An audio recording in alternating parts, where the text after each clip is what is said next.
vas a entregarte de lleno a la lucha revolucionaria, lo primero que tienes que aceptar es la posibilidad de la muerte. Y acepté morir.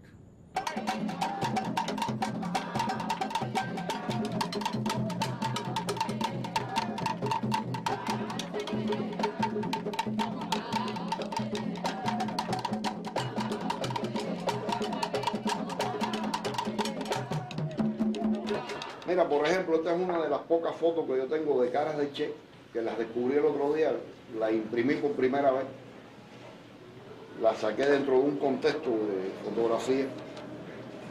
Déjame buscarte la de la cámara, déjame ver. Me gusta la de la cámara, porque como soy fotógrafo y la cámara era mía.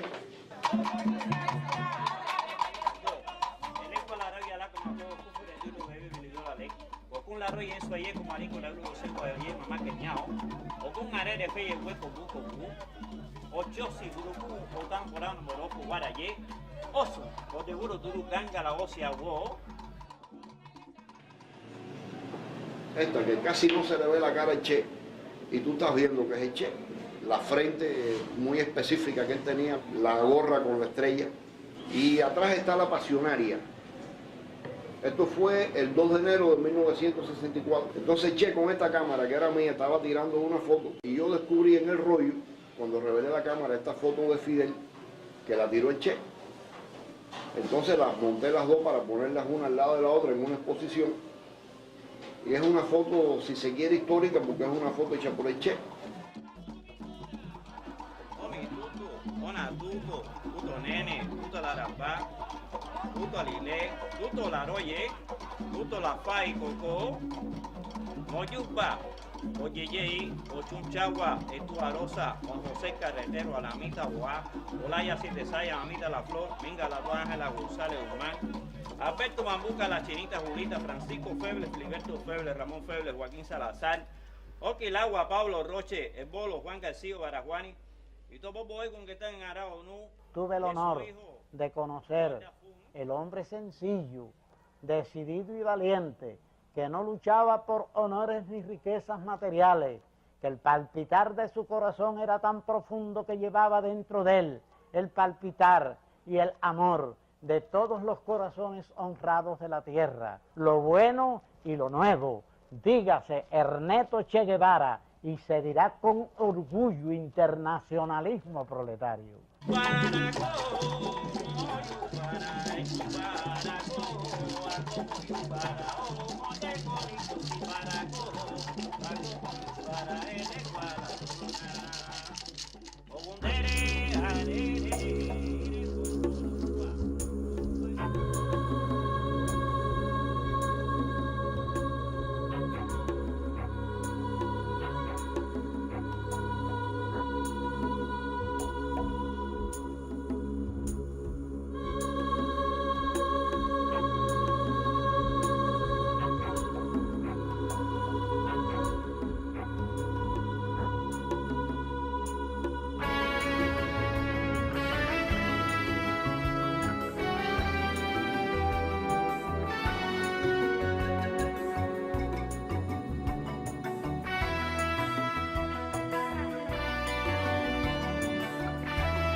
Ernesto Guevara Lacerda, quien luego se transformaría en el Che Guevara, Yo lo conocí en el año 1942, cuando él tenía 14 años y yo 20. Es decir, que existía una diferencia de 6 años, que en ese periodo de la vida es bastante importante.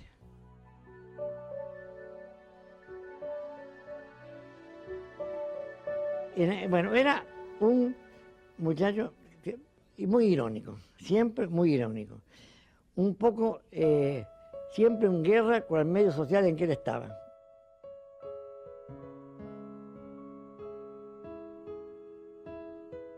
Él pertenecía a una familia que, a pesar de ser una familia de la alta burguesía, de la alta burguesía desde el punto de vista social, ¿no? O de los apellidos, no económicos. La madre tenía una cultura muy extraordinaria, además tenía una cierta concepción muy moderna de la vida. Cuando vivía en Altagracia, que era un pueblo pequeñito, andaba a caballo, ella fumaba, manejaba automóvil, se juntaba con los canillitas. Todas esas cosas las fue captando el Che, ¿no? Ernesto. Y se transformó en un irónico, crítico, con un sentido del humor un poco cáustico. Ese era su carácter. Él era menos antiperonista que yo. Él tenía porque también ese viaje que había hecho hacia el norte de Brasil y en las Antillas, había visto ciertas cosas en la explotación obrera que hizo, que me dijeron una vez en el 49. Mira, Petizo, si vos conocieras cómo vive esa gente, en qué forma infrahumana son tratados, serías mucho menos antiperonista. Yo empecé a soñar con un viaje con el cual hacía yo partícipe a todo el mundo. Y el Che era uno de los que también decía, no, yo también voy con vos.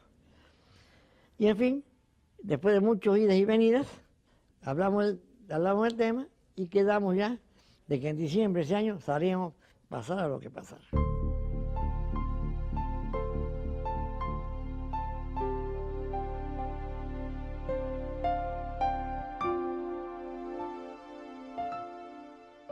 El hombre que volvió de esta gran América no es el mismo que salió de Argentina.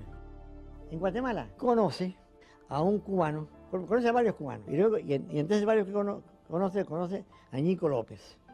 Que Ñico López es el que lo impresiona el más porque tiene conocimientos teóricos, filosóficos, marxista-leninista y además participó en la lucha. Él al principio un poco, como buen argentino, le toma el pelo, como ustedes con escopetitas y el rifle 22 y querían tomar una fortaleza. Pues después, cuando se da cuenta que es cierto, además ve la convicción de esa gente, la costrita de escepticismo que tenía él sobre eso se le empieza a quebrar. Cuando el Che y Fidel se conocieron, yo no había llegado todavía a México. Fidel llega a México en julio del 55 y yo llego en noviembre del 55. Nos dirigimos a México para continuar la revolución y regresar a Cuba precisamente en el yate Gran Juan.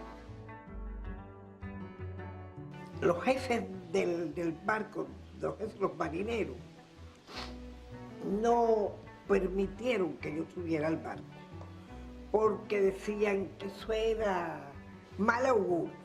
Y bueno, como yo no quería mal augurio, pues tampoco insistí. Yo sentí un gran dolor. Yo sentí que a mí se me desgarraba el alma. Porque una embarcación de este tamañito, con 80 y tantos compañeros, y yo, la única mujer, no era posible que cupiera en el yate. Salían para mi patria a cumplir con el deber que teníamos que cumplir. Fue una felicidad tremenda, porque era el barco de la libertad.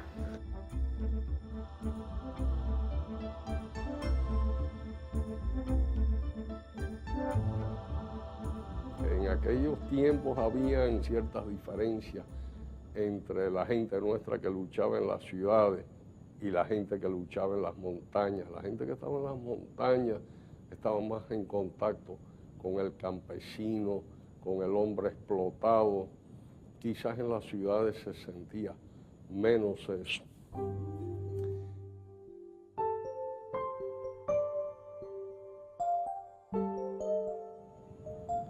El Che venía de la Sierra Maestra y llegó al centro de nuestro país, a la provincia de Las Villas, a las montañas del Escambray. En esa época yo era el jefe del movimiento revolucionario 26 de julio en esa provincia. Había recibido instrucciones de Fidel de encontrarme con el Che para coordinar las acciones que se desarrollarían en Las Villas.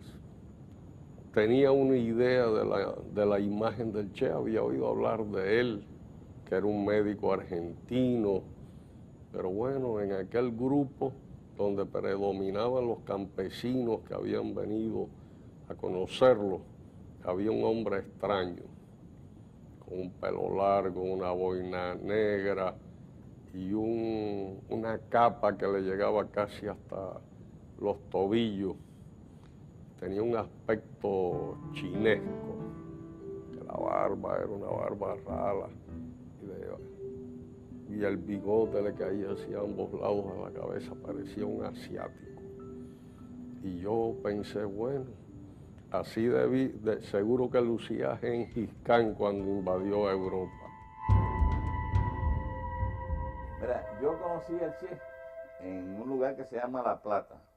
Y yo la imagen que tenía del argentino era la imagen de los porteños de las películas. De las películas Carlos Gardel, de Guardia del Carril. O sea, que es muy distinta a la personalidad del Che.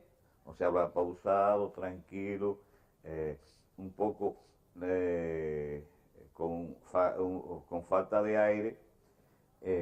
Y entonces dije, bueno, porque la leyenda era que había un argentino que era jefe de una columna.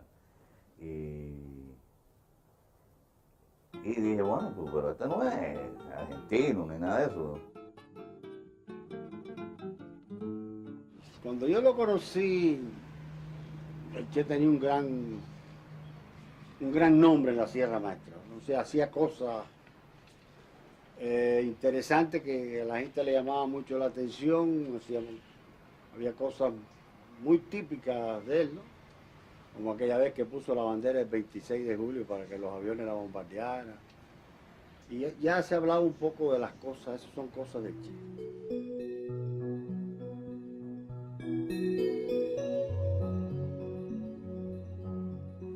Me incorporé a su columna después de haber estado en todos los demás, en las demás columnas, y ya de ahí no nos separamos más.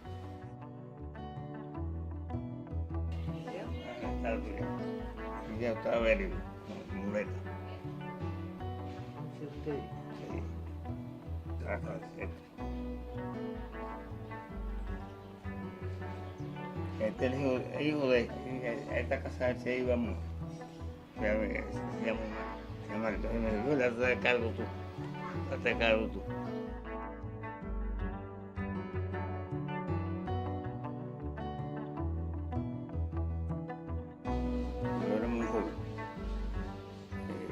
Tenía 15 años todavía, se han cumplido. Lo cumplí ayer todavía, tenía 14. Pero yo dije que tenía 15, también tenía 14. A 15 buscando un poquito más, porque hacía falta, para poder ingresar. Y el Che intercedió que yo ingresara a la tropa. Y ahí ya me quedo con el Che todo el tiempo. Vamos por la campaña en la Sierra Maestra. Hablábamos de cómo coordinar las acciones, ya que él dirigiría la guerrilla en las montañas y yo las acciones urbanas. Estuvimos largo rato intercambiando ideas, conociéndonos. Entonces, cuando oí todo aquello, yo le dije, mira, Che, yo creo que tú vas muy rápido.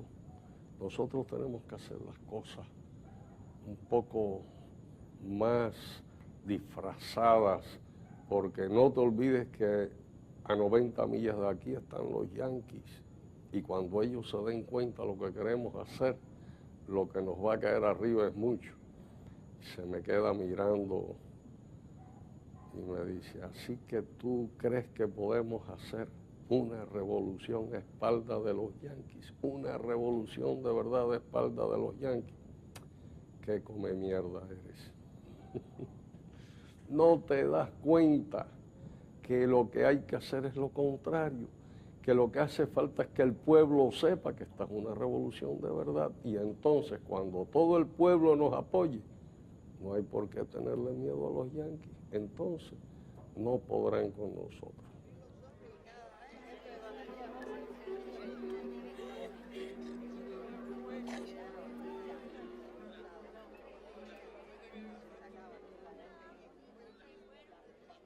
El Che Guevara no ha muerto ni morirá, porque en esta humanidad el silencio no ha cubierto.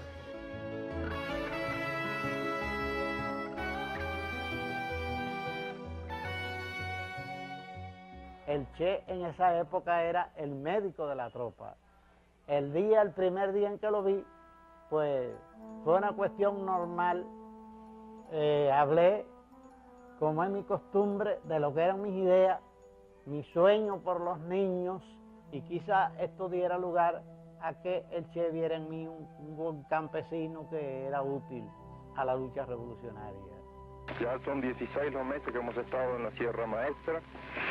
Han venido periodistas de muchas partes del mundo y se han preocupado de la parte, digamos, anecdótica de esta guerra de guerrillas. Desde que él ocupó el cargo de jefe de la segunda columna guerrillera en la Sierra Maestra, desarrolló en el territorio donde él operaba distintas industrias, por supuesto artesanales, ¿no? En ese campamento pues había escuelas, intentos de panadería, que se hacía pan cuando había harina, pero bueno, era una panadería, había hospitales, había armería, fue donde se puso la primera estación de Radio Rebelde, donde se hizo el periódico. Él fue un verdadero artífice y un iniciador de muchas cosas en la guerra de guerrilla.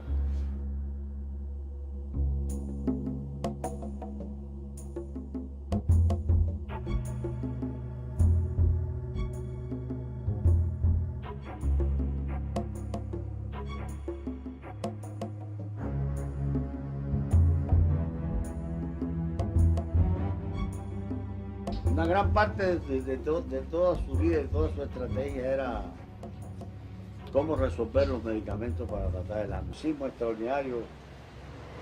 Aguantaba los cólicos. Los cólicos, él se nebuliza, pero va por el estómago. Los cólicos, aquellos abdominales, los aguantaba con un estoicismo. Y entonces la única forma de resolverlo era ponerle un suero con cortisona. ¿Cómo se pierde el miedo? Bueno, el miedo se pierde en la medida que uno se acostumbra al peligro. Cuando uno no enfrenta el peligro y de pronto lo enfrenta, tiene mucho miedo. El que yo conozco es Fidel, tengo pruebas, he estado con él en momentos difíciles donde yo sí he tenido mucho miedo al lado de él, donde nos han estado tirando, y Fidel sereno. Y sin embargo Fidel considera que el Che es un hombre de un valor excepcional. Y yo le he preguntado al Che, ¿tú nunca has sentido miedo? Que si he sentido miedo, claro que he sentido miedo. Así que si el Che tenía miedo, ¿cómo no iba a tener miedo yo? Él fue creando las condiciones en aquella estrategia que él usó en las villas, que fue de él. Y él fue el artífice y lo fue ejecutando poco a poco y creó tales condiciones que la gente no se podía mover de un refuerzo de un lugar a otro porque le había tumbado el puente, porque le había roto la línea de ferrocarril, habíamos partido ya la isla en dos, la gente no podía por tierra, no podían pasar para Oriente, y es cuando él empieza a tomar los cuarteles. Y el punto culminante de él, bueno, está la campaña de las villas que en un mes tomó la provincia, que se podrá decir muy fácil, aunque recuerde que allí la bronca era 24 horas, allí sí no había descanso. Estoy hablando de la parte nuestra. Allá Camilo se enredó en Yaguabay y le costó mucho trabajo tomar el puente de Yaguajay. En los últimos días, nosotros habíamos tomado ya la totalidad de los pueblos en lo que el Che atacaba Santa Clara. Nosotros estuvimos 10 días sitiando la guarnición militar de la dictadura en Yaguajay, el batallón 22 de infantería. Ese sitio duró 7 días y 3 días que nos demoró desalojar a los soldados de la ciudad del pueblo de Yaguajay. Allí, después de la larga lucha esa que duró una semana, donde en ese tiempo fue bombardeado el pueblo 3 veces. Y precisamente a nosotros nos costó más trabajo los primeros cuarteles, que eran los que tenían poquita gente, que estaban en las estribaciones de las montañas. Nos costó muchísimo más trabajo que, por ejemplo, tomar Placeta, que es una ciudad que está en la carretera central. Entonces en Cabaiguán, cuando él se rompe el brazo, yo voy entrando a la comandancia y dice, necesito un chofer, digo yo mismo, y ahí ya yo empiezo. Él venía jaraneando con nosotros, yo venía en un jeep y yo, dice, no sé por qué, dice, mira si Alberto es buen soldado, que es de los viejos en la sierra y es soldado raso todavía. Y le digo yo, mire che, yo aquí no vine por grado. Yo vine aquí y dice, mentira, que los grados son muy bonitos y todo el mundo quiere tener y ponérselo. Y me salió un comercial, le digo, bueno, pues si yo no me he logrado por ganármelo, me sentiré el día que se acabe esto, si estoy vivo, pues me sentiré orgulloso de haber hecho algo por mi patria. Cuando llegamos a Santa Clara, me hizo ver una escuadra, una Villegas, una Hermes, una Argudí, una Mí, que ya eso era primer teniente. Jefe escuadra era primer teniente y el jefe pelotón capitán.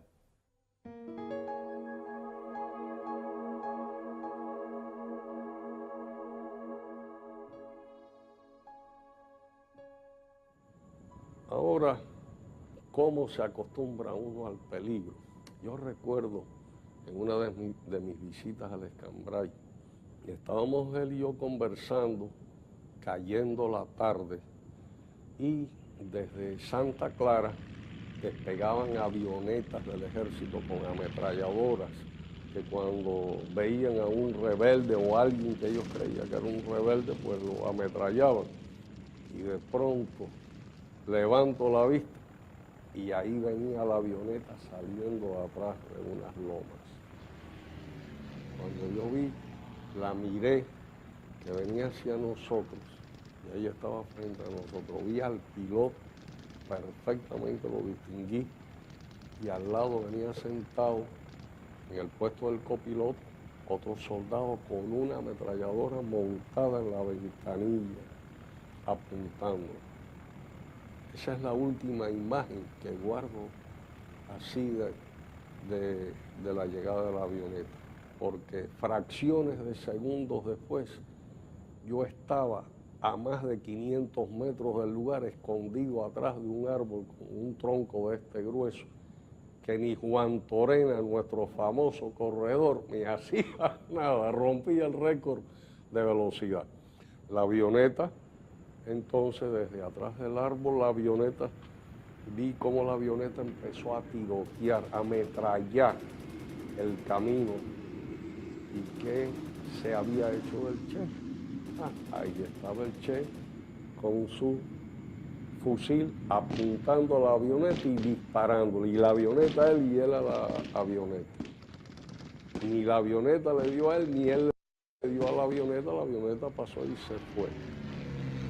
Entonces, él hizo así, se puso a mirar hacia el árbol detrás del cual yo estaba escondido. Y yo decía, ¿y qué hago ahora? Pero tengo que salir. Entonces salí de atrás del árbol, fui caminando hasta donde él estaba. Y me le quedé mirando y él a mí. Y me dijo, no te preocupes, de esto no se va a enterar nadie. Así que ustedes son los primeros. En ese momento me da la idea a mí en que me pasa el brazo, me pasa también la garganta y el maxilar, la herida más grave. Unos compañeros me sacaron, casi eran de lo igual. Y ahí tuve unos cuantos días. Ahí había una clínica, por suerte. Ese me fue a ver a mí. Ahora ellos más también, ¿no? Pero bueno, el más grave estaba era yo. Yo hablo con los médicos. ¿Qué pasa ahí? Había un médico que eran revolucionarios. Pero no sabía quién era y quién no. Por lo tanto, un poco le decía. La atención ha oído, ya bueno. Yo soy el más grave. Él tuvo más atención, que fue más atención para mí.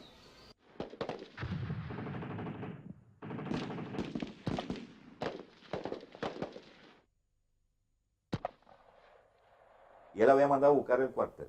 Nosotros le habíamos 3 compañeros, le habíamos tirado 3 granadas al cuartel por un lugar, pero que aquello estaba violento y yo iba echando, de verdad iba echando. Y cuando voy bajando la lomita que yo estoy, él estaba ahí atrás. Dije, ¿dónde vas vos? Le digo, no, iba a buscarlo usted, porque ahí donde le tiramos la granada al cuartel, si se le da un bazucazo, se nos rinde el cuartel, efectivamente, porque el bazuquero empezó y no tiraba la bazuca. Entonces él la cogió y empezó taqui, taqui, taqui, hasta que salió un bazucazo y entró el cuartel y se nos rindió enseguida.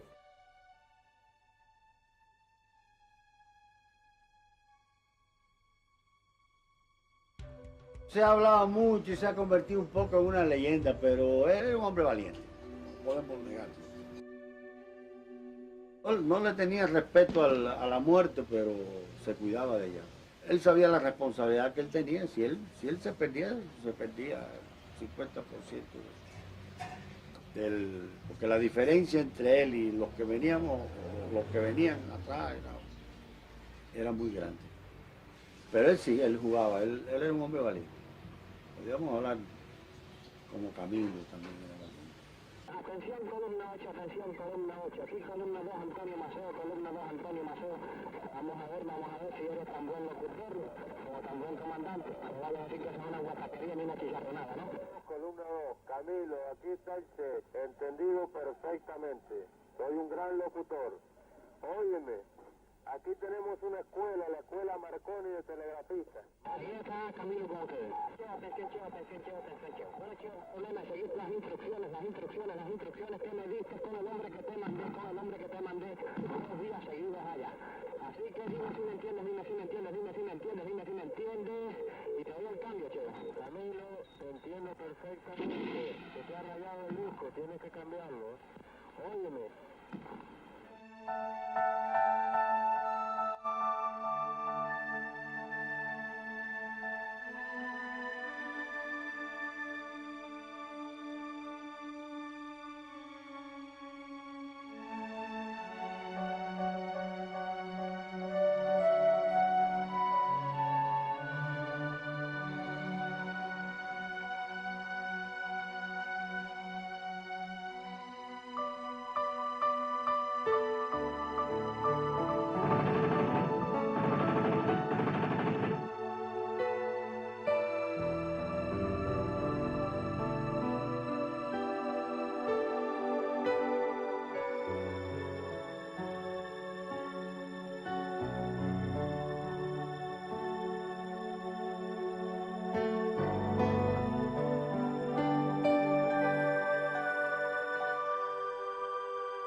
Por eso, entonces, por eso yo tengo que rectificar esa cosa, porque si era él, si no era Cuco, era... Cuco éramos yo y Villegas y tú y él. Sí, pero nosotros primero tenía mi duda de que alguien me dijo cuando pasamos frente. ¿Recuerda el pelotón que él formó?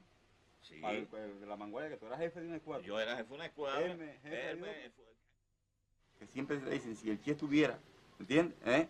Porque el Che le buscaba un medio a la situación difícil que había que resolver. ¿Entiendes? Y otra de las cosas, bueno, importantes que tenía él era...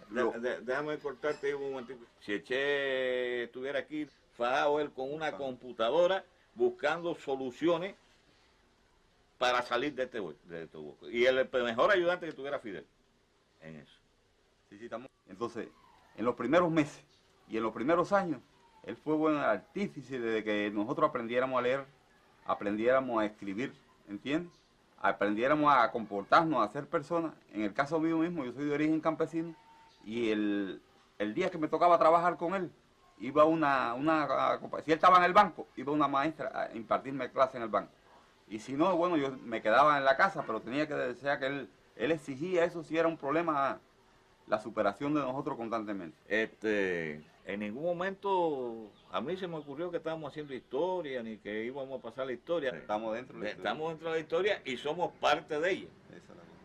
Lo que sé que la ansia de uno era tumbar a Batista. Y durante las vicisitudes que nosotros pasábamos dentro de la guerrilla y todo eso, era tratar, bueno, de ir al cuartel, hacerle la emboscada, esto para allá, pero jamás pensando de que nosotros estábamos haciendo historia. Que estábamos haciendo historia. Y la historia, bueno, la hacen los hombres después de un largo tiempo.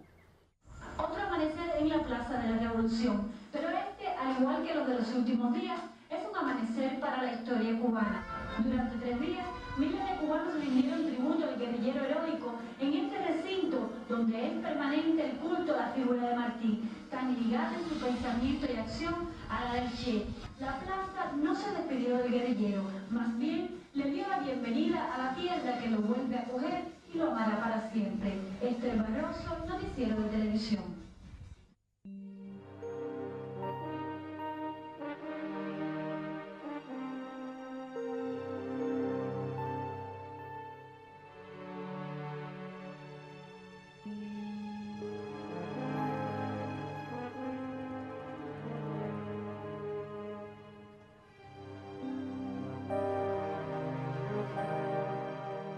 Huesos de Che, los restos de él pueden pasar hasta por esta carretera.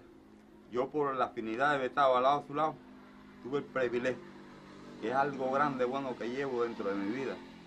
Es que como de 8 o 10 combatientes que tuvimos al lado de él, los fui a recibir cuando llegó de Bolivia. Y tuve los restos de él muy cerca. Y yo vi aquella caja tan chiquitica, con una cosa tan grande adentro.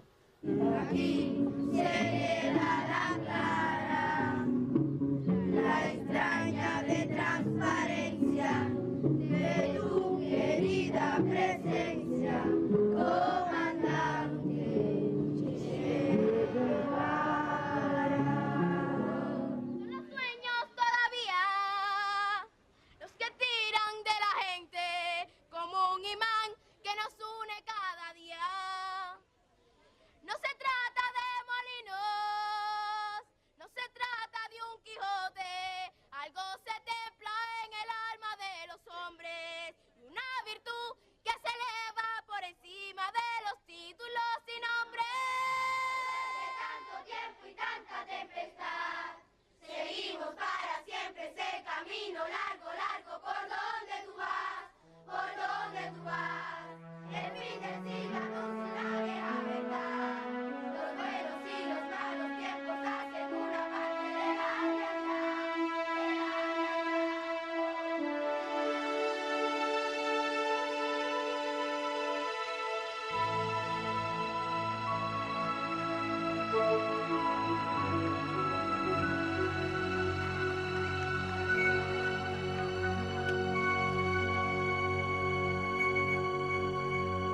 Aleida era del movimiento 26 de julio de Santa Clara.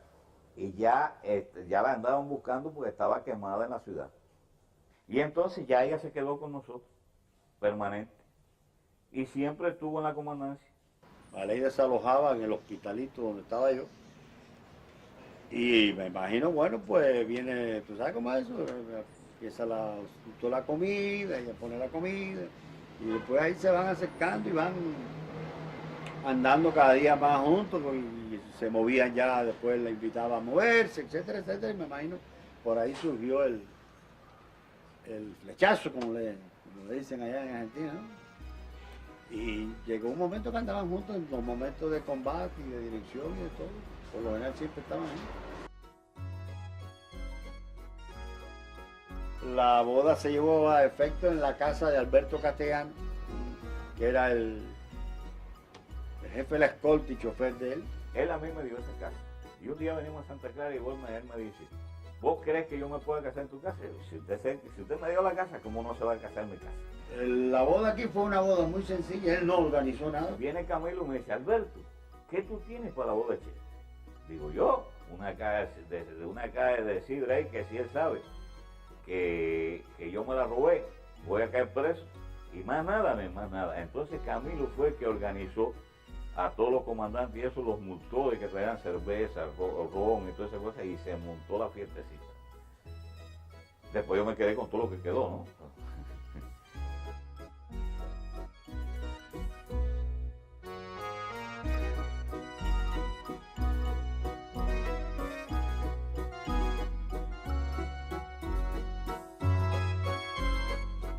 No hubo baile. No, pero no, Eche no bailaba. Eche era manco por los pies. No le tiraba al baile ni al canto tampoco. Uno sabía que estaba cantando un tango, ya te digo, porque lo reconocía por la letra, ¿no? Pero él iba por un lado y la letra iba por otro, no sé, pero él era zurdo eso. No sé si esa expresión se usa allá en Argentina. Pero zurdo es que aquí se le dice, fulano es zurdo es cuando no hace nada, no pinta nada en eso.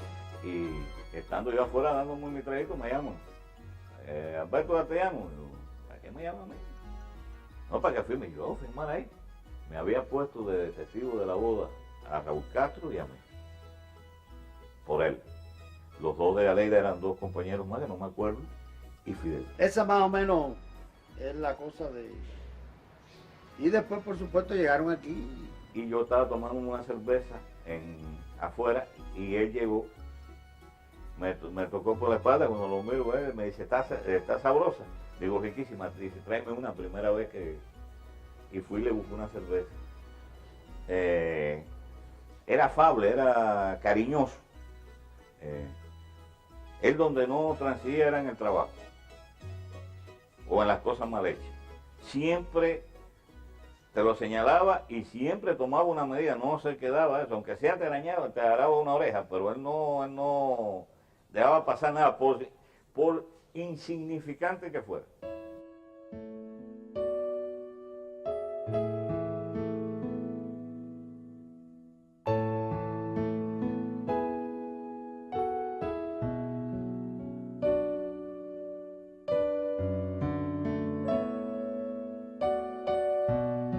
Mira, como cualquier niño yo extrañaba a mi papá cuando alguna amiguita hablaba de que había ido con su papá a tal parte o iba con su papá a tal lado.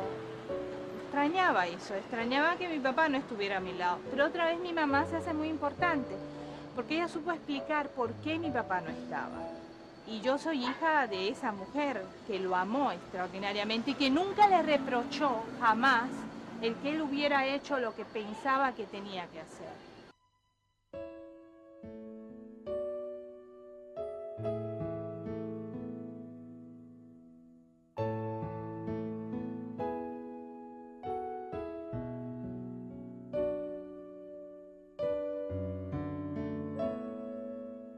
En un momento determinado puedo extrañar la falta de la caricia del hombre, pero como lo llevo muy dentro y sé la magnitud de su amor, me siento satisfecha con ser hija de ese hombre.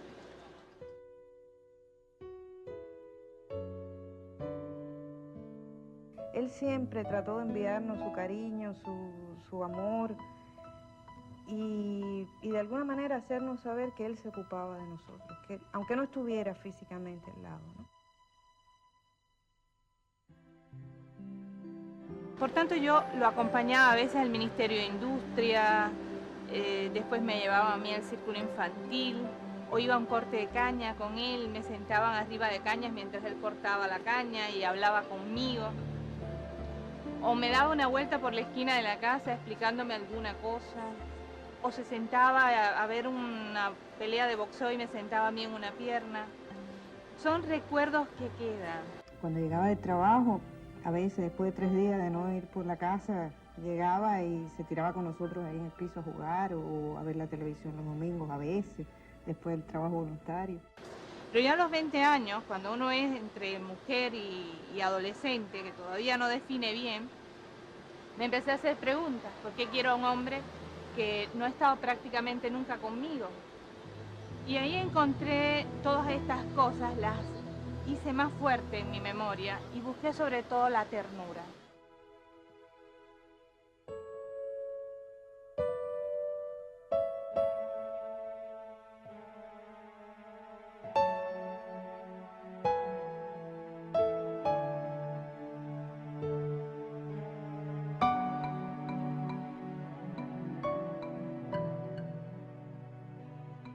Yo había estudiado mi carrera en los Estados Unidos y había tomado asignaturas en dirección de empresas, organización de empresas, porque yo estudiaba ingeniería arquitectónica.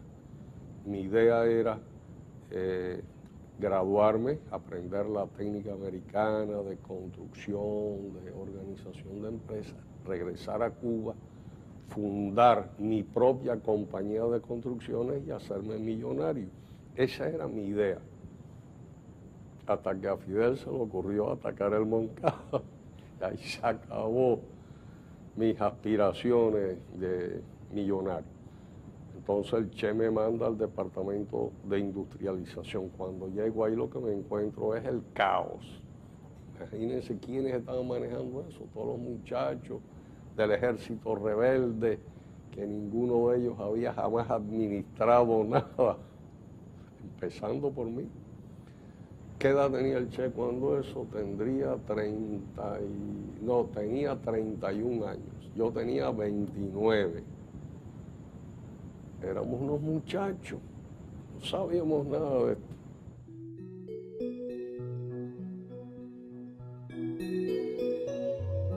Hay una reunión con el ministro, el comandante Ernesto Che Guevara, que es donde yo lo conozco personalmente.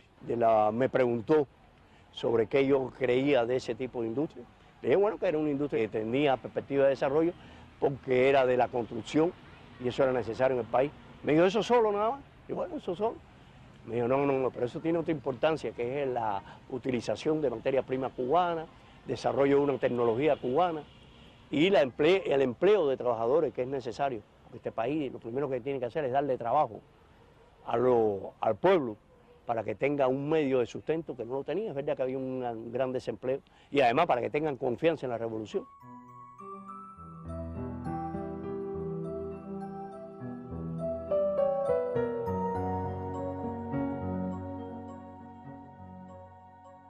Y una vez que llegué al ministerio me llevaron a la oficina del ministro.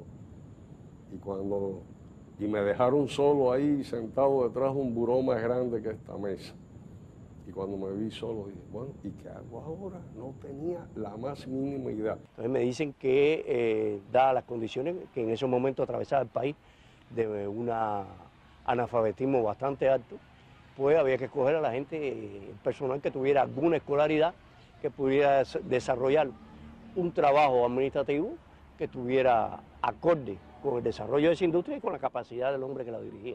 Ese final del año 60 empezamos a recibir primeros asesores checoslovacos, porque ya estaba tomada la decisión de reorganizar la economía cubana, los ministerios cubanos sobre la base del socialismo. Empecé a trabajar en el Ministerio de Industria. El Ministerio de Industria se creó como una organización extraordinariamente amplia. Fueron de dos viceministerios, el Viceministerio de Industria Básica y el Viceministerio de Industria Ligera, además del Viceministerio de Economía y un Viceministerio de Desarrollo Técnico.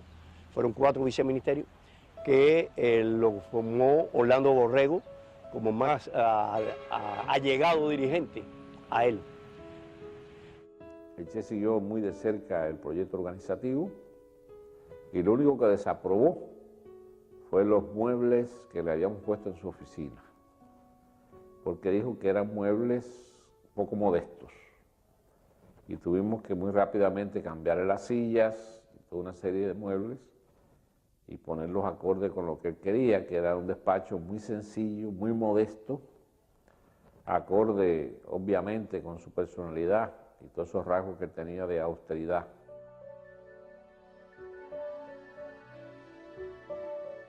Cuando pasamos de la organización del ministerio a cómo organizar las empresas socialistas, yo le había puesto el director, un subdirector económico, un subdirector de producción, un subdirector técnico y un subdirector comercial o de ventas. O sea, la organización clásica.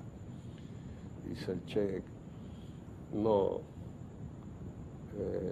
subdirector o jefe del departamento de ventas la había puesto. Y dice, no, esa palabra no pega aquí. Tenemos que buscar una palabra que refleje el espíritu socialista. Yo, bueno, nos vemos mañana, bueno, vamos a pensar. No se me ocurría otra cosa. Y venta, no, ¿qué cosa, qué palabra puede sustituir a venta?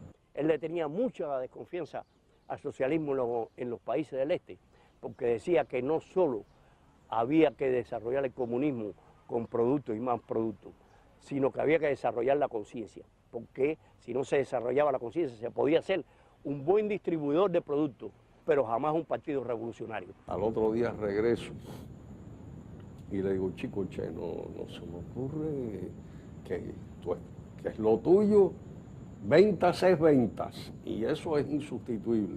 Se me quedó mirando como el día aquel en el Escambray cuando la avioneta, y me dice, pues yo tengo la palabra. Digo, ¿cuál? Dice, en lugar de departamento de ventas, departamento de intercambio. Así era. Altamente exigente. Muy, muy exigente.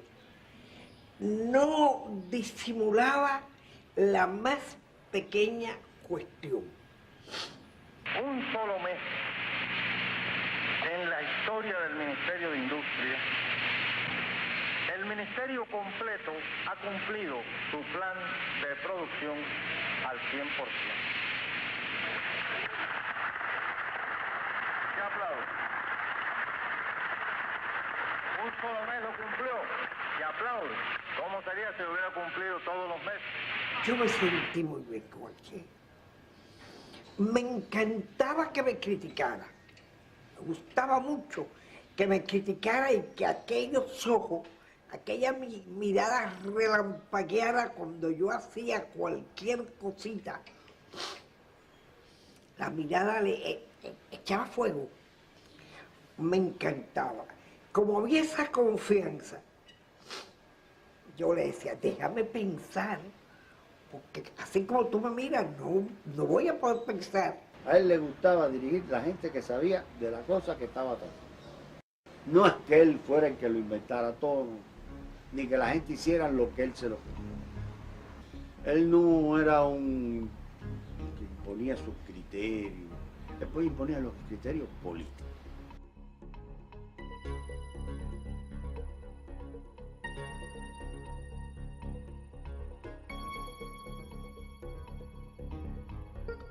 Yo le pregunté qué se entiende, qué usted entiende por burocratismo. Y me dijo, no es lo que yo entiendo, es lo que está definido. Bueno, pero ¿qué está definido? Y me dijo, burocratismo es la demora en la solución de los problemas por trámite innecesario. Mire qué concreto fue la definición de lo que era burocratismo. Él estaba consciente de eso y él veía muchas situaciones con ese problema. Tan es así que él defendía mucho el estímulo moral, porque el estímulo moral desarrolla la conciencia. Así empezamos porque con Batista escaparon todos sus ministros porque eran tan ladrones y tan criminales como él. Llenamos un vacío. Primera experiencia, fíjense qué cosa. Y yo digo con frecuencia de que no fueron 6 años, que cuando se trabaja a la intensidad, el ritmo y la extensión de la jornada de trabajo a que nosotros estábamos acostumbrados en esa etapa, esos 6 años eran para mí equivalente a 10 o 12 años, porque hasta el año 63 trabajábamos hasta las 3 de la madrugada y a veces 4, y en los estudios de economía muchas veces amanecíamos discutiendo y analizando y buscando caminos, como decía él, a tropezones, buscando la verdad de lo mejor que se podía hacer. Y en el año 63, una noche, despachando con él, me dijo, ¿qué te parece, Borrego, si hacemos determinadas concesiones? Digo, ¿cuál, comandante? Dice, bueno, estamos desgastándonos mucho y te propongo que trabajemos hasta la 1 de la madrugada. Eso fue una gran concesión porque el trabajo era ese ritmo. Y esa es una cosa que hay que mirar y que más que hay que imitar, porque el socialismo es la filosofía del ejemplo, no es la filosofía del despojo o el del vivir mejor o de trabajar menos, ¿no? Si tú quieres llegar a un mundo nuevo, tienes que cambiar, y para cambiar tienes que hacer tú con ejemplo. Quiero decir que nadie ha podido cavar al ritmo del sol y que nadie todavía ha cortado una espiga con amor y con gracia.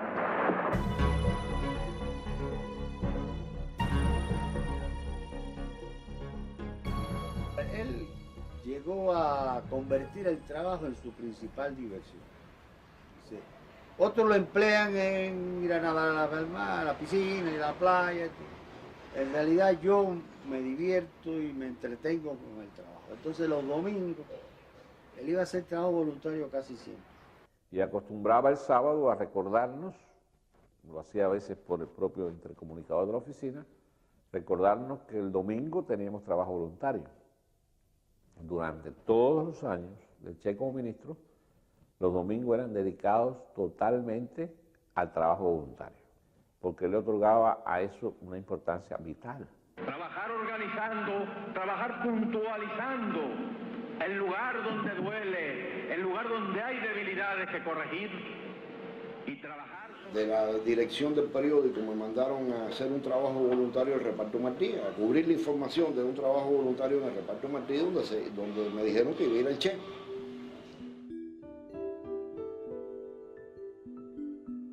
Allí llegamos con un ratico antes de las 6 de la mañana. Y al poco rato llegó el Che con una delegación comercial china, que era la primera delegación comercial.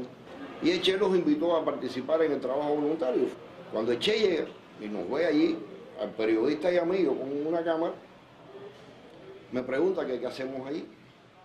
Digo, bueno, venimos a cubrir la información. Dice, no, yo me refiero a que si ustedes vienen a trabajar aquí como vienen los demás compañeros, o sea, a cargar carretillas, a cernir arena, a dar pico y palo. Yo pienso que una de las cosas que más nos acercó al Che, quizás que más nos identificó, que permitió una comunicación más fraternal y más humana, era el trabajo de los domingos, porque allí el Che no aparecía como el ministro, aparecía como el compañero, y en los momentos de descanso, pues ahí bromeábamos, hacíamos chistes, conversábamos, se hacían anécdotas y permitía una relación extraordinariamente humana. Señores, iba al trabajo voluntario y iba en el camión con todos los demás trabajadores, la máquina la dejaba, se sentaba en el camión, era el primero que llegaba a las 6 de la mañana y decía a las 6:30 vamos a salir, a las 6:30 había que salir, pero él era el primero que estaba allí, era el primero que iba en el camión junto con los demás. Era un movimiento totalmente espontáneo, voluntario, de un gran entusiasmo,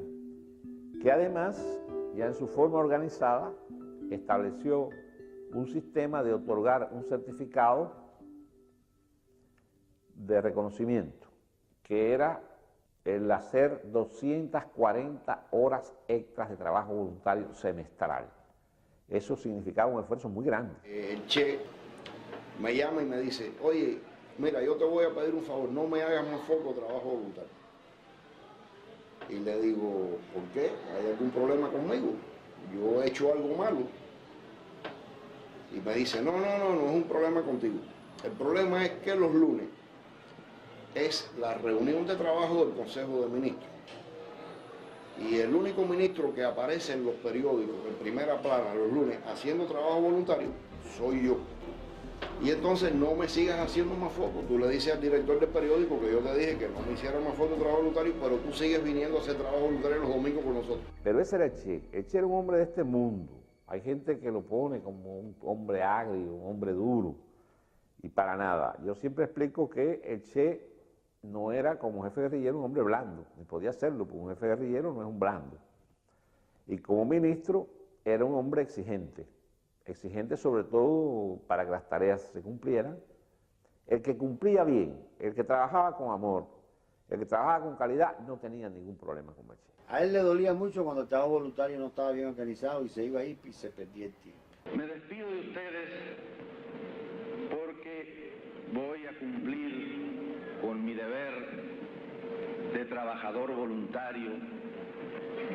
Quiero decirles honestamente que el Ministerio de Industrias va último en la emulación y que tenemos que hacer un esfuerzo para poder cumplir aquello que nosotros mismos decimos, de aspirar a ser los mejores. En todo caso, en la próxima asamblea, el año que viene, les contamos el resultado. Hasta entonces.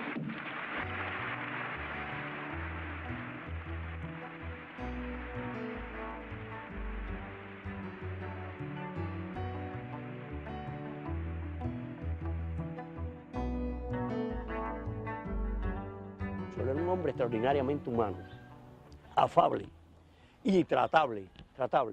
Había quien decía, oiga, me hablé con el Che, como si el Che fuera imposible de hablar porque lo veían, él lo que era remiso a los homenajes y cuando empezaban a aplaudirle y eso, hacía así y se iba rápido porque no le gustaba ese tipo de propaganda, él era muy modesto en ese aspecto, ¿no? Si ustedes me permiten, les voy a empujar un pequeño versito.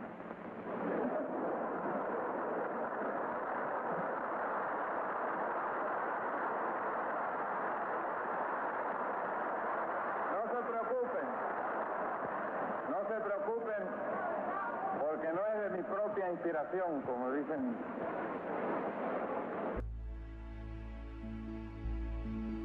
No le gustaba que los fotógrafos tuvieran mucho delante de él.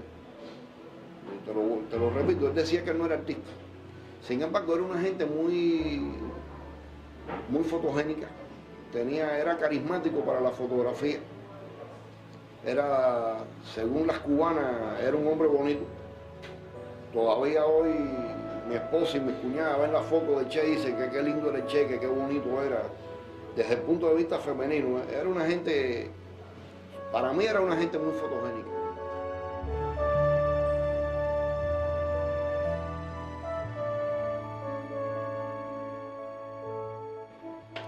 Yo tengo una foto en una recepción en la Embajada Checa donde yo tengo unos 5 fotogramas. Y los 4 primeros, el Che no sabe que yo estoy. Él está hablando con un grupo de militares del ejército checo que estaban aquí en Cuba, en la embajada. Ya el quinto fotograma él me mira y el sexto tengo una mirada que me está diciendo con la mirada que me acaba de ir. O sea, ya se dio cuenta de que yo estaba un poco más de tiempo. Ahí me voy, yo no tengo más fotos de Che, pero la foto la tengo ahí. Yo te estaba hablando de las miradas irónicas de Che. Mira esa mirada que tiene. Ahí está mirando para el fotógrafo.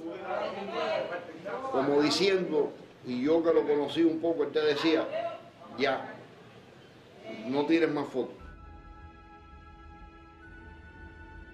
El 5 de marzo de 1960, Fidel Castro iba a hacer el discurso fúnebre por las 136 personas que murieron en un criminal sabotaje a un barco francés que había llegado a La Habana cargado de armas.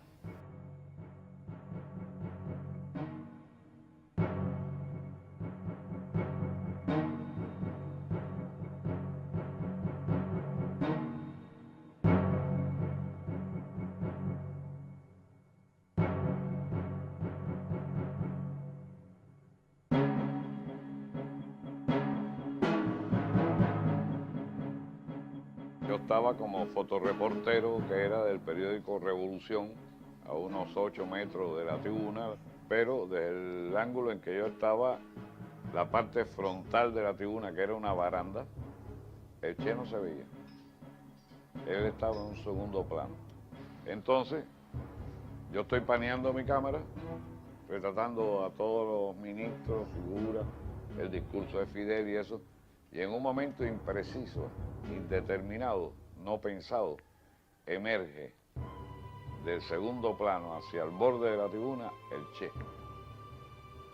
A mí me sorprende, me coge así casi de susto la mirada tan fuerte que tenía. Entonces él mira a través de las cabezas de la multitud que llenaban la calle 23 hasta donde se veía.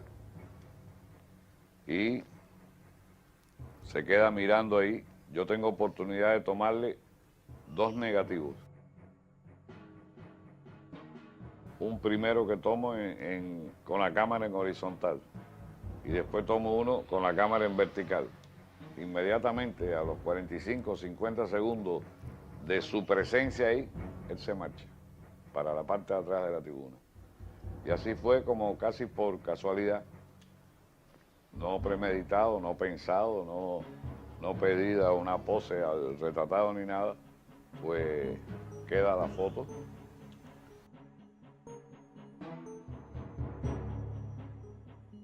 Visita mi estudio un italiano.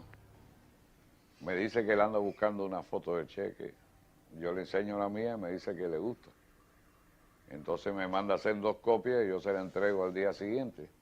Inclusive me preguntó que cuánto tenía que pagarme y yo le dije que nada. Este italiano era Gian Giacomo Pertinelli, un editor de una casa de Milán muy poderosa. Y como a los 3 o 4 meses de ese regalo que yo le hice de la foto, asesinan a Che en Bolivia. Y el hombre rápidamente, con un instinto comercial muy claro, hace un póster, un afiche de 70 centímetros por 1 metro de altura. Y ahí hace explosión en el mundo de la foto.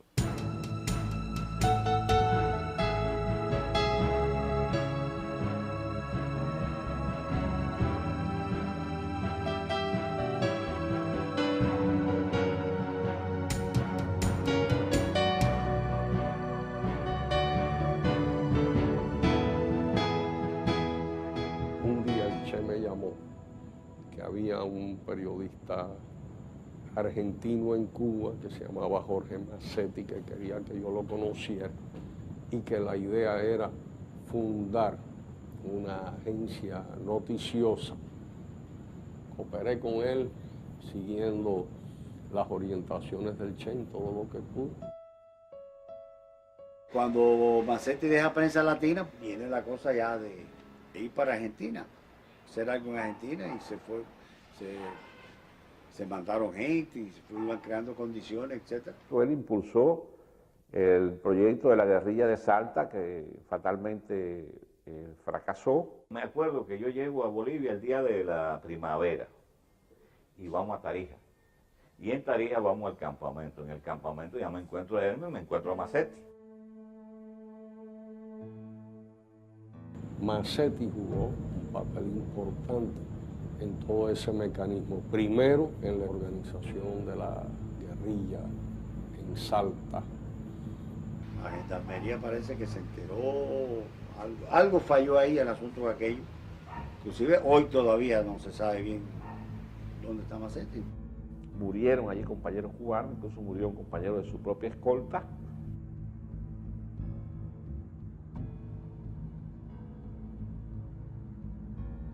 Otro cayó prisionero y estuvo años preso en Argentina. Ahí me pasa una cosa en la cárcel. Allá publicaban una revista, parecía Life, que no me acuerdo cómo se llamaba. El problema es que publican la foto de la boda. Y un preso común me reconoce. Y me dice, este sos vos. Y yo estaba cagado. Porque digo, aquí ya se me acabó toda mi... Y digo, no, si yo fuera ese tipo, el alcaide de la cárcel tenía que pedir audiencia para hablar conmigo, porque en la foto está Raúl, está Vilma, está el Che, y no me echó para adelante. Se quedó piola, como dicen ustedes, y no me echó para adelante. Y así llegó la libertad condicional nuestra, y me dieron la libertad condicional, que fue el 14 de diciembre, y de ahí inmediatamente, en vez de ir para atrás, para Bolivia, lo que hice fue ir para Buenos Aires. Y de Buenos Aires a través de Montevideo salí. Yo pienso que el Che en ningún momento se olvidó de su país y estuvo muy siempre apegado a la Argentina en su pensamiento, en sus proyecciones, por supuesto en su objetivo final de algún día ir a la Argentina a luchar y a realizar cambios. Ahora, en ese Congo tan lejano de nosotros y sin embargo tan presente, hay una historia que nosotros debemos conocer y una experiencia que nos debe de servir. Me fue lavado, me fui afeitado. Entonces, una niña, los hijos de era chiquito, pues, el niño. ¿Sí? Dice, te cortaron lavado igual que mi papá. Sí, yo sí, yo puedo tener. Ya no es más nada, pero ya me doy cuenta que se corta la barba ve una cosa rara. Además, yo sabía el plan de la sierra, ¿no? Pero bueno, era un plan teórico. Ya cortarse la barba significaba que ya era el momento ya. Entonces ya, al cortarse la barba, yo estoy seguro que se va. Y en el África él no iba con la misión fundamental de combatir, sino de asesorar. Se encontró con una situación que es propio de la psicología del africano, no del latinoamericano. El latinoamericano requiere en sus jefes del ejemplo personal. Los dirigentes africanos, por lo general, han estado en países limítrofes, han estado en la retaguardia, y esto al Che le chocó. ¿Quién específicamente escogió el Congo? No lo puedo decir. ¿Quién llegó e informó y dijo que allí había condiciones? No había, tampoco puedo decir. Sé que se hablaba de que sí, que había muchas condiciones y que había muchas veces, lo cual era totalmente falso. Y ni quién decidió, si fue él. Lo que sí puedo decirle que tanto Ben Vela como Nasser le dijeron que no se metiera allí, que ellos estaban muy atrasados. Para la problemática nacional hacía falta el líder nacional interno, ¿entiendes? Que fuera capaz de aglutinar a todas estas tribus con un elemento coaccionador que era la presencia de grupos de cubanos en casi todas las diferentes columnas. Tratan de decir que no fue un fracaso de él, no, yo personalmente pienso que el fracaso lo da el haber escogido el continente equivocado, el país equivocado y apoyar a los dirigentes equivocados. Y la forma en que entró el Che, pues, que entró sin permiso, entró a través de Tanzania sin permiso del gobierno. Indiscutiblemente el Che era un hombre internacional, además había inclusive acabado de hablar en la ONU, su discurso había tenido mucha repercusión porque era muy sentido aquello que dijo yo. La esperanza de un mundo mejor, la imagen por la cual vale la pena arriesgar la vida, sacrificarse hasta la muerte en los campos de batalla de todos los continentes del mundo. Yo pienso que sí, que se sintió molesto. Yo creo que realmente el no haber podido cumplir a cabalidad con los objetivos para los cuales fue allí, entrenar a la gente, prepararlo, lograr crear un gran ejército y coaccionar y alcanzar realmente el gobierno para que las ideas de Lumumba pudieran fructificar y pudieran realmente materializarse, lo tiene que haber hecho sentirse mal, ¿no?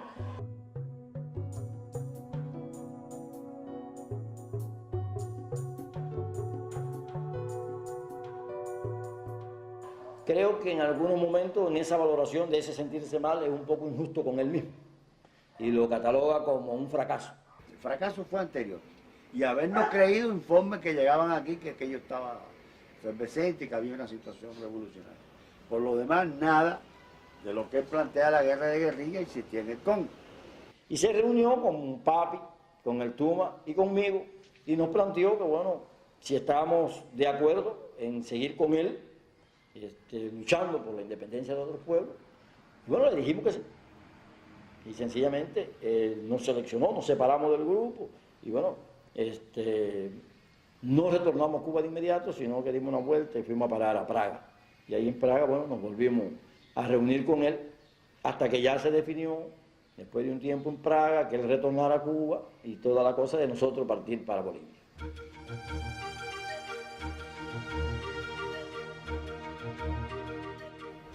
La ida para Bolivia, no creo que aquello haya tenido mucha preparación.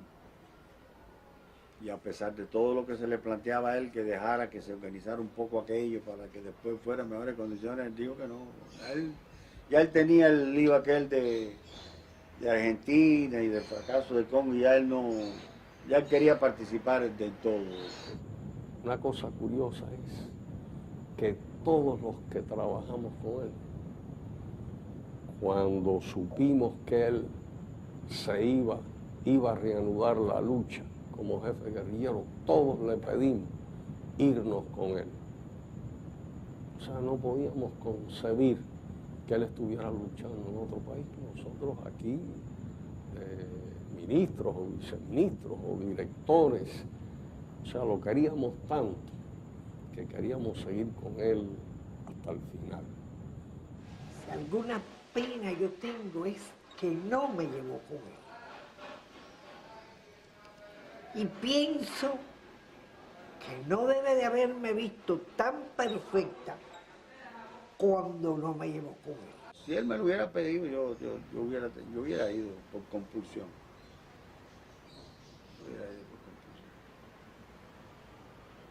Pero ya había demasiado fracaso en toda esta cosa de la lucha. Pero yo de todas maneras por él le hubiera ido.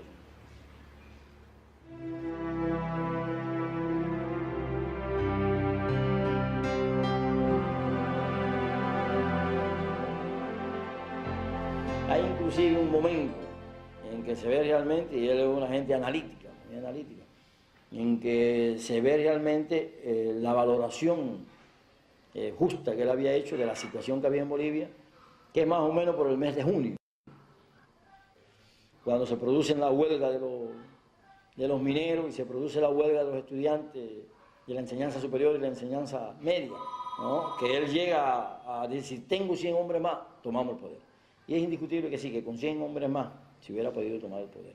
Si Monge no hubiera desistido de la lucha, con la idea que había, con la concepción que había, que era justamente esta que se produjo de forma espontánea, se podía haber tomado el poder en un periodo de tiempo extraordinariamente corto, como él lo quería, una campaña rápida y después una campaña larga para la lucha por todo el cono sur.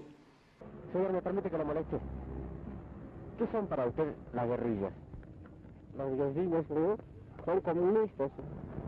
¿Qué son los guerrilleros? Bueno, a mi parecer, no creo estar bastante informada para opinar sobre ellos. Pero a mi modo de ver, ellos son en realidad los que están contra el presidente, gente que no deja trabajar, a pesar de que ellos tienen un ideal, un motivo, pero ese motivo para mí no es justificado. Eso es lo que podría decir de ellos. Gracias. Pero yo me imagino que él debe haber sufrido mucho, pero mucho, no solo físicamente, sino espiritualmente, en toda esa cosa de Bolivia, cuando veía que aquello se le escapaba entre las manos. Porque si algo tenía deseo él es de triunfar, no por un problema de prurito personal, sino para que la revolución mundial avanzara. Y eso no lo digo yo, fue el mensaje que él mandó a hacer 1, 2, 3, 10 Vietnam. En la historia trágica nos recuerda también que no se puede confiar en el imperialismo, pero ni tantito así. Nada.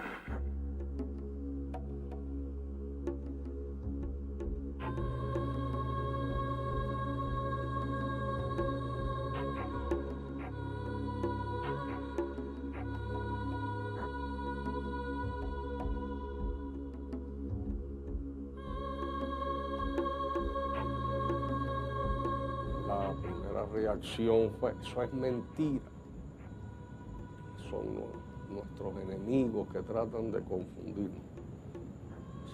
Eso fue lo que hablamos entre nosotros, ¿no? El grupo, hasta que 1 o 2 días después, las noticias que nos llegaban de nosotros, o sea, ya de nuestras propias fuentes, era de que los elementos que se manejaban indicaban que era cierto. Cuando se produjo la identificación del cadáver, ¿usted qué puede decir sobre esas fotografías? Sobre esas fotografías puedo decir que de ninguna manera convencen sobre la identidad del sujeto. Si bien tienen cierto parecido con las últimas fotografías, y conste que digo con las últimas fotografías y no con su persona. Tiene la convicción de que su hermano, Ernesto Guevara, vive, doctor. Tengo esa convicción.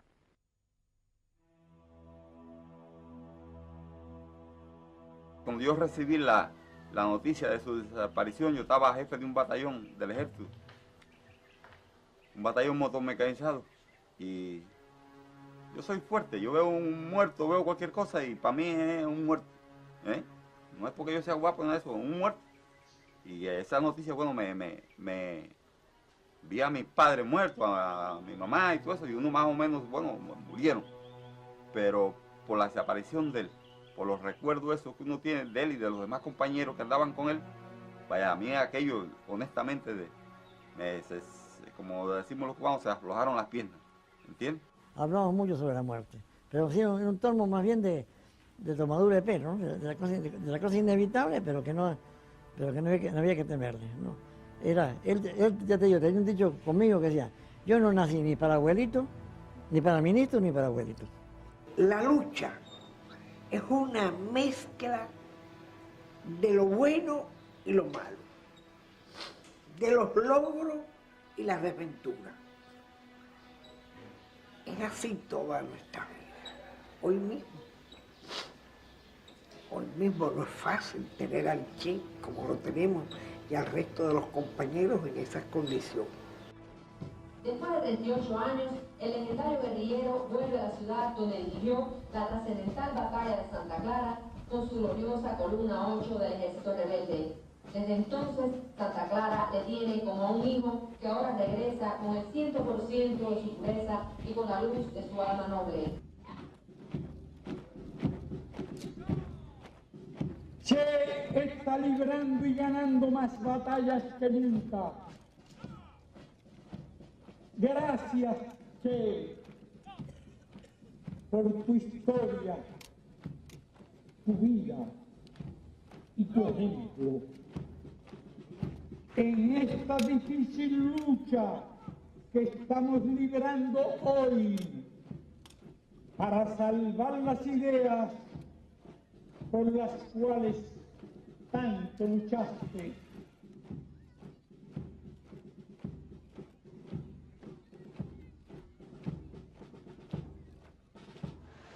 Que mi pueblo esté satisfecho y que se sienta más comprometido por tenerlo en tierra cubana, para mí es muy importante, eso sí. Y como hija, de todas maneras, es muy difícil ver una pequeña caja de un hombre que tú recuerdas vivo. Y eternamente vivo, fuerte, activo. Entonces eso me conmueve y podrás verme llorando en algún momento delante de esos restos. Pero nada más, nada más. Cuando yo esté a él, bueno, frente de él aquí en la plaza, o allá en la Plaza de la Revolución, bueno, no sé, bueno, lo que le pueda pensar a uno, pero se siente uno orgulloso, honestamente. Lo único que le diría es que yo sigo siendo el mismo Alberto, al que a él le dedicó un libro, Leal Ayudante. Y que si tuviera que hacer lo mismo que hice al lado de él, lo vuelvo a hacer. Que no me arrepiento de nada de él. Cuando más sacrificio tengo, más recuerdo el Che. Y pienso que todos son pequeños ante la lucha que él desarrolló por nuestra América, cuando sus estudios, en nuestra propia sierra, Y con esos sacrificios, con esa asma, el Che, pues mire, llegó a triunfar, a ser médico, a ser comandante, a ser ministro, pero tuvo algo más, que el Che no luchaba por honores, ni por riquezas materiales, él luchaba por el bienestar común de todos los pueblos. Es decir, que él, con su título de médico, con su grado de comandante, podía vivir como vivían muchos. Sin embargo, él renunció su grado de comandante, su cargo de ministro, y se fue a luchar por los pobres de la tierra. Tú subías desde el cono sur y venías desde antes con el amor al mundo bien adentro. Fue una estrella quien te puso aquí y te hizo de este pueblo. De gratitud nacieron muchos hombres que igual que tú no querían que te fueras y son otros desde entonces. Después de tanto tiempo y tanta tempestad, seguimos para siempre este camino largo, largo, por donde tú vas, por donde tú vas. El fin del siglo anuncia una vieja verdad. Los buenos y los malos tiempos hacen una parte de la realidad, de la realidad. Oh, oh.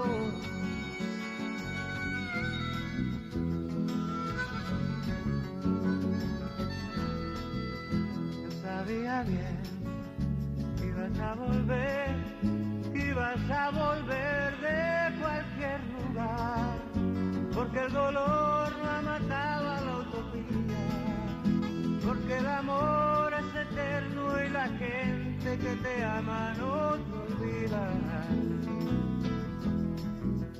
Tú sabías bien desde aquella vez que ibas a crecer, que ibas a quedar, porque la fe clara limpia las heridas, porque tu espíritu es humilde y reencarnas en los pobres y en sus vidas.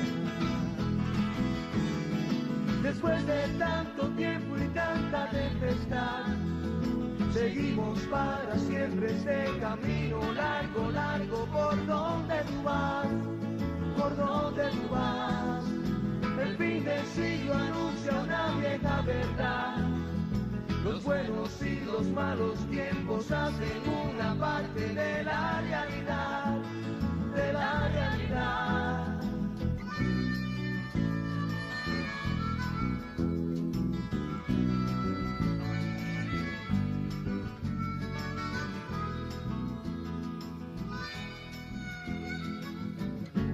Son los sueños todavía los que tiran de la gente como un imán que los une cada día. No se trata de molinos, no se trata de un Quijote, algo se templa en el alma de los hombres, una virtud que se eleva por encima de los títulos y nombres. Después de tanto tiempo y tanta tempestad, seguimos para siempre ese camino largo, largo, por donde tú vas, por donde tú vas. El fin del siglo anuncia una vieja verdad.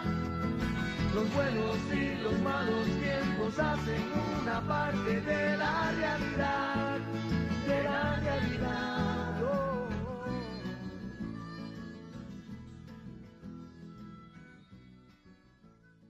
Oh, oh.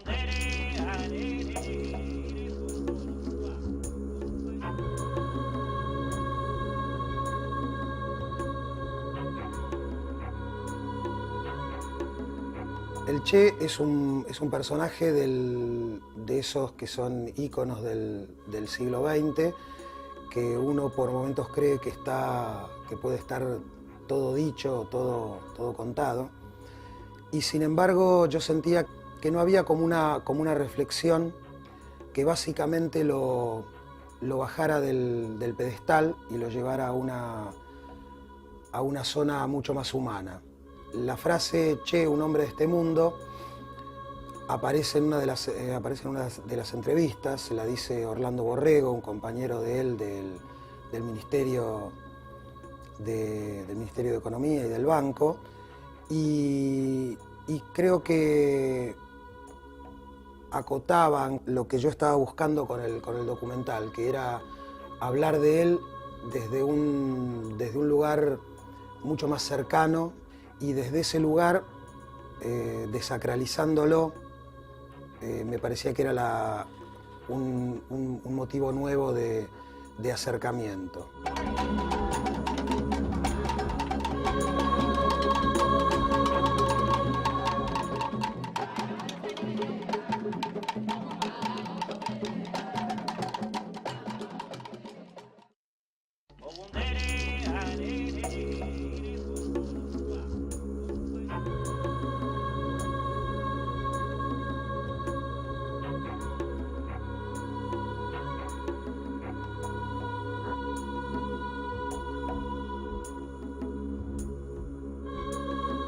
La película inicia con unas imágenes de santería cubana.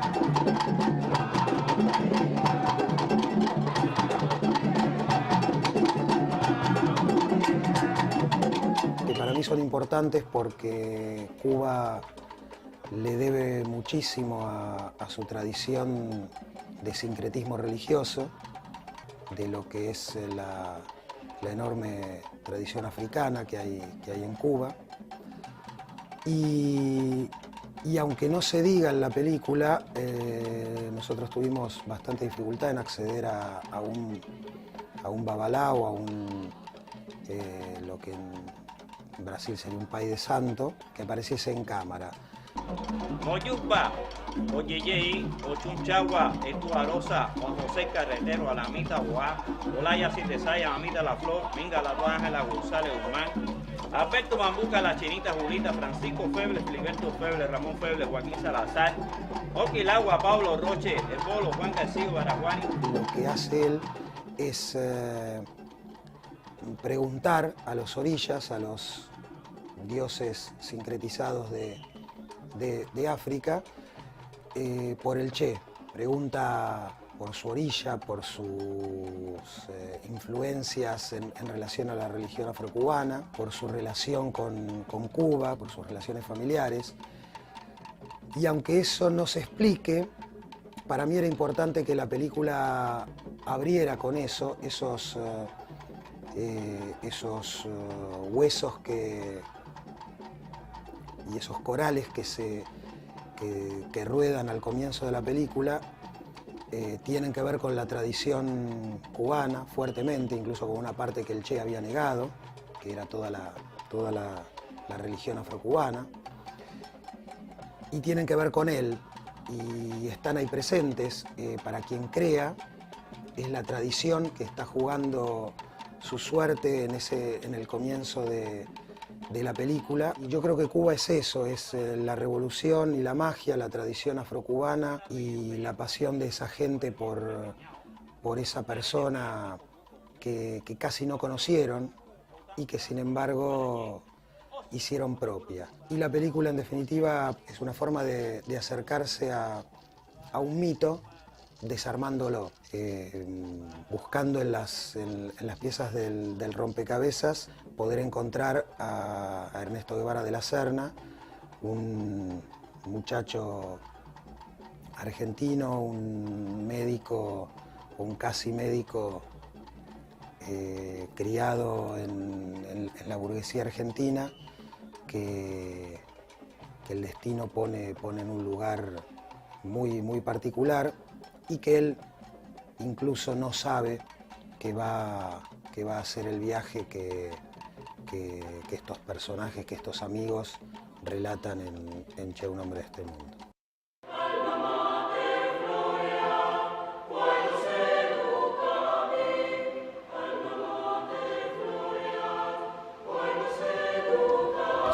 extras que decido incluir son algunas imágenes familiares de Aleida March, su última esposa, una mujer que ha convivido con él en la guerra revolucionaria, que lo acompañó en Cuba permanentemente y que se convirtió como en guardiana de su memoria en Cuba.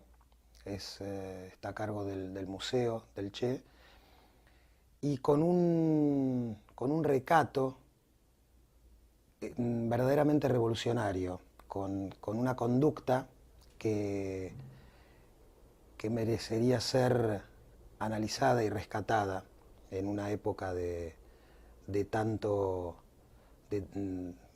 show off, de tanto estar en los medios, alguien que tendría tanto para contar y que sin embargo prefiere precisamente guardar la memoria.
De antropólogos que trabajaba en Bolivia encuentra los restos del Che, y eso me llevó a pensar en hacer una película en Cuba 30 años después de su muerte, con los amigos más cercanos a él.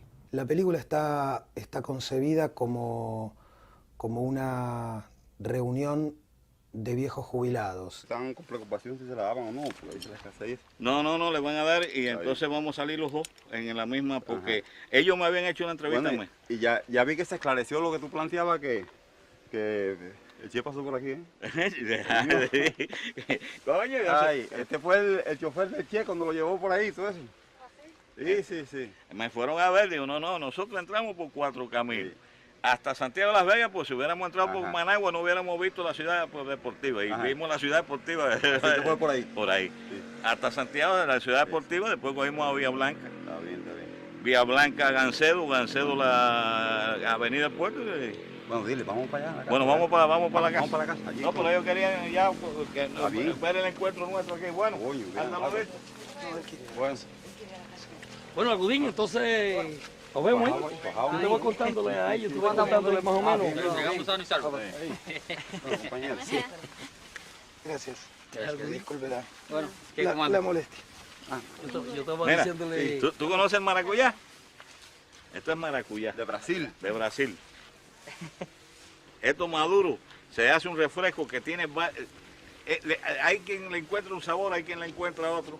Esta gente tenía mucho pudor, no de hablar mal del Che, porque no se trataba de buscar que hablaran mal, porque en realidad no tienen por qué hablar mal ellos, porque hablan de una persona a la que han querido entrañablemente, y cuando hablan de defectos o de cosas cotidianas de él, lo hacen con mucha gracia, y esos momentos están dentro de la película.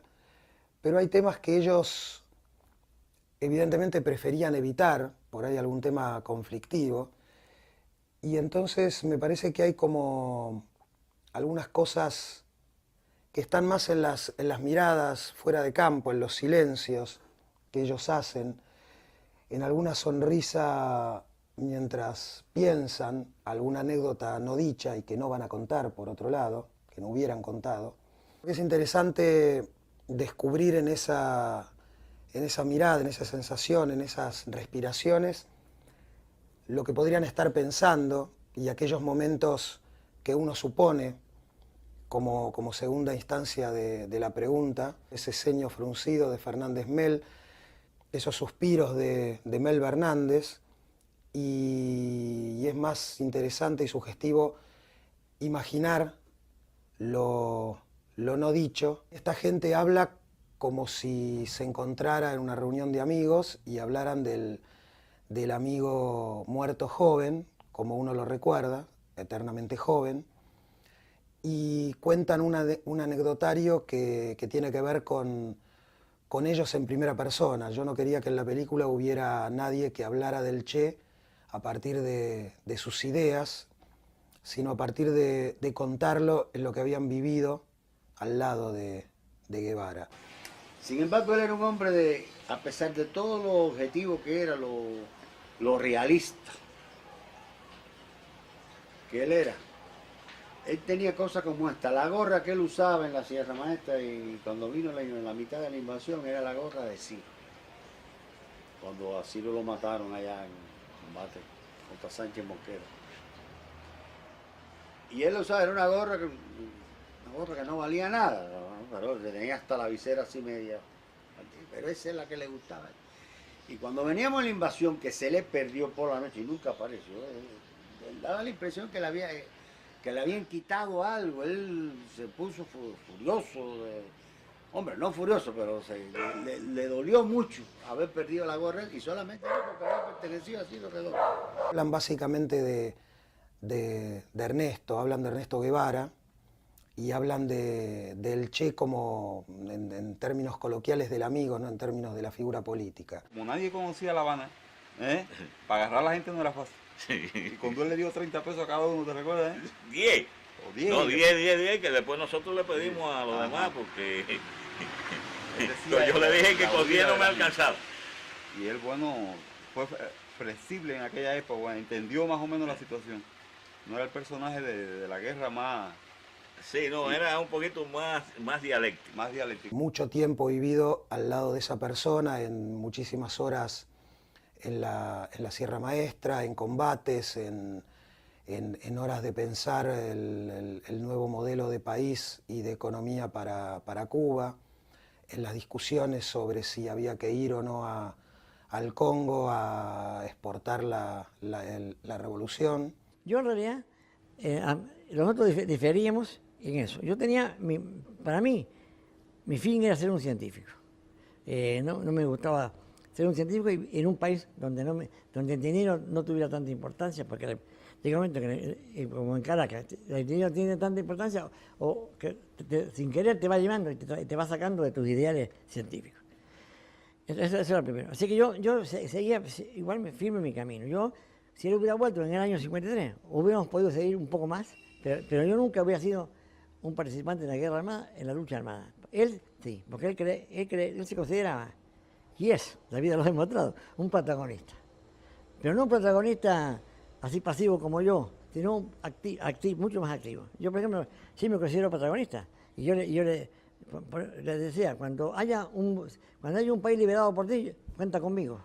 Hablan con la serenidad además de quien está en el lugar correcto. Es gente que ganó una batalla, una lucha. Es gente que está en un país que sigue teniendo, con todas las dificultades, los ideales por los cuales ellos pelearon. Y desde esas sensaciones que está contada la película.